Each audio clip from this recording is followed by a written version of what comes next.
Hello, fourth form. We're going to continue reading The Magic Finger by Roald Dahl. The magic finger is something I have been able to do all my life. I can't tell you just how I do it because I don't even know myself. But it always happens when I get cross, when I see red. Then I get very, very hot all over. Then the tip of the forefinger of my right hand begins to tingle most terribly. And suddenly a sort of flash comes out of me. A quick flash, like something electric.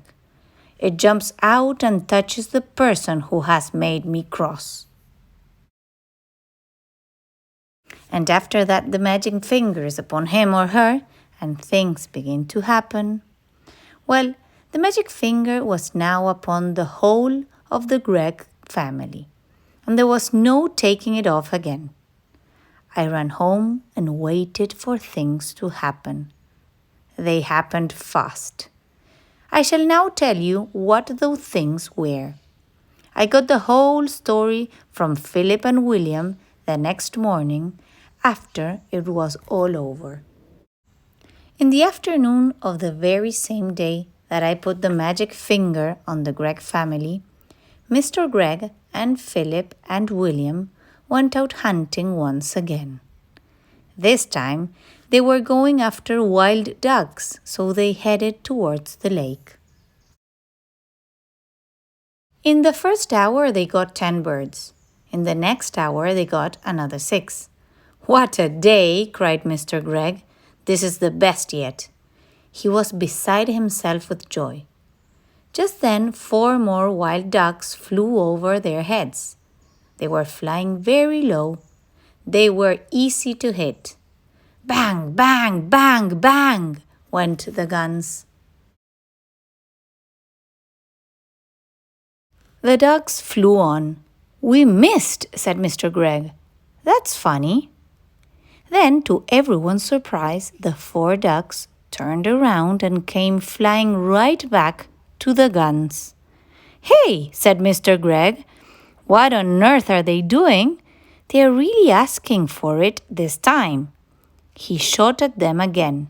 So did the boys. And again, they all missed. Mr. Gregg got very red in the face. "It's the light," he said. "It's getting too dark to see.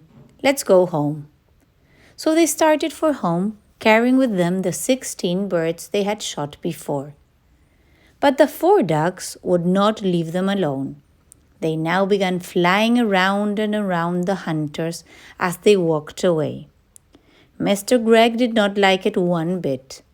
"Be off," he cried as he shot at them many more times. But it was no good. He simply could not hit them. All the way home, those 4 ducks flew around in the sky above their heads, and nothing would make them go away. Late that night, after Philip and William had gone to bed, Mr. Gregg went outside to get some wood for the fire. He was crossing the yard when all at once he heard the call of a wild duck in the sky. He stopped and looked up. The night was very still. There was a thin yellow moon over the trees on the hill, and the sky was filled with stars. Then Mr. Gregg heard the noise of wings flying low over his head, and he saw the 4 ducks, dark against the night sky, flying very close together. They were going around and around the house. Mr. Gregg forgot about the firewood and hurried back indoors. He was now quite afraid. He did not like what was going on, but he said nothing about it to Mrs. Gregg. All he said was, "Come on, let's go to bed. I feel tired." So they went to bed and to sleep.